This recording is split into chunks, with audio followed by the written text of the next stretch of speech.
নমস্কাৰ বন্ধু বান্ধৱীসকল, স্বাগতম জনাইছোঁ জব নিউজ আছাম ইউটিউব চেনেলৰ নতুন এটা ভিডিঅ'লৈ।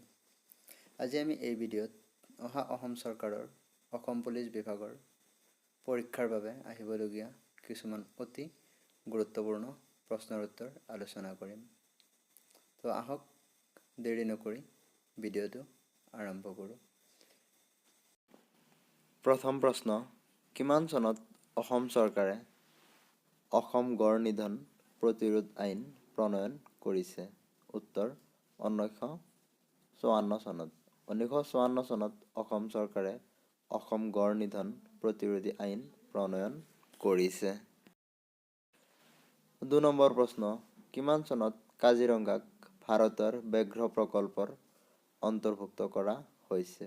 উত্তৰ 2007 চনৰ 3 আগষ্ট তাৰিখে। 3 নম্বৰ প্ৰশ্ন, বনৰীয়া ঘোঁৰা পোৱা বিশ্বৰ একমাত্ৰ বনাঞ্চলটোৰ নাম কি?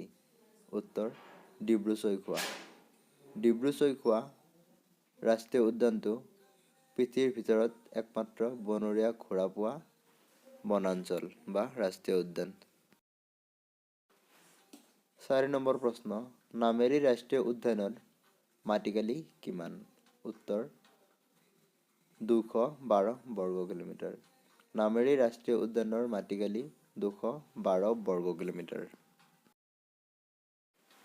5 নম্বৰ প্ৰশ্ন, কোনখন আঁচনিৰ অধীনত কাজিৰঙাৰ পৰা মানাহলৈ গড় নিয়া হৈছে?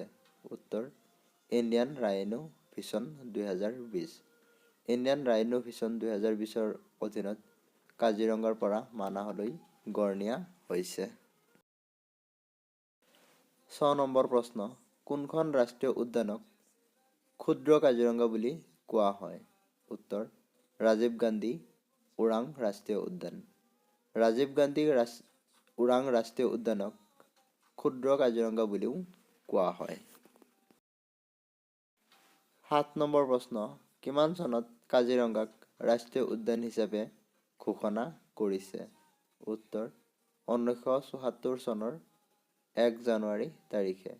1974 চনৰ 1 জানুৱাৰী তাৰিখে কাজিৰঙাক ৰাষ্ট্ৰীয় উদ্যান হিচাপে ঘোষণা কৰা হৈছে। 8 নম্বৰ প্ৰশ্ন, কেতিয়া কাজিৰঙাক মৃগয়া বন হিচাপে ঘোষণা কৰিছিল? উত্তৰ 1916 চনৰ 10 নৱেম্বৰ তাৰিখে।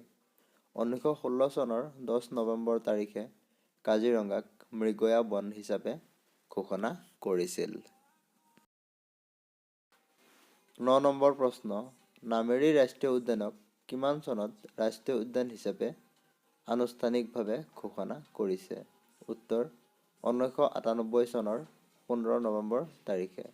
1998 চনৰ 15 নৱেম্বৰ তাৰিখে নামেৰী ৰাষ্ট্ৰীয় উদ্যানক ৰাষ্ট্ৰীয় উদ্যান হিচাপে আনুষ্ঠানিকভাৱে ঘোষণা কৰা হৈছে।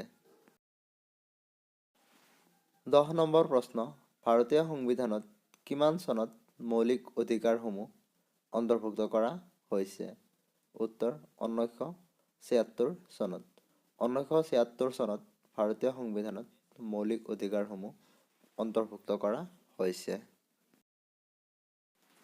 11 নম্বৰ প্ৰশ্ন, কেন্দ্ৰীয় চৰকাৰৰ ৰাজহৰ ভিতৰত আটাইতকৈ গুৰুত্বপূৰ্ণ উৎসটো হ'ল?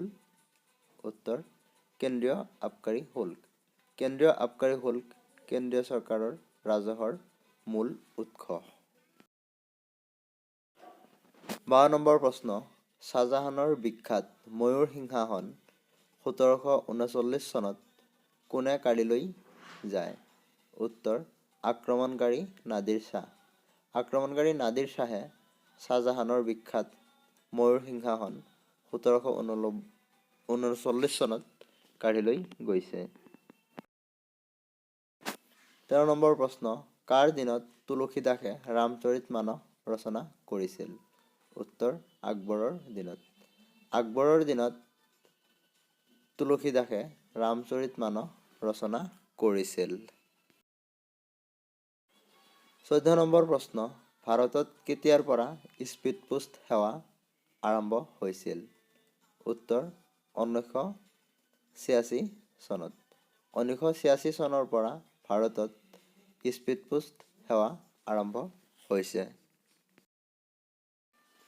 15 নম্বৰ প্ৰশ্ন, ৰক্তকণিকা গণনাৰ বাবে কি যন্ত্ৰ ব্যৱহাৰ কৰা হয়?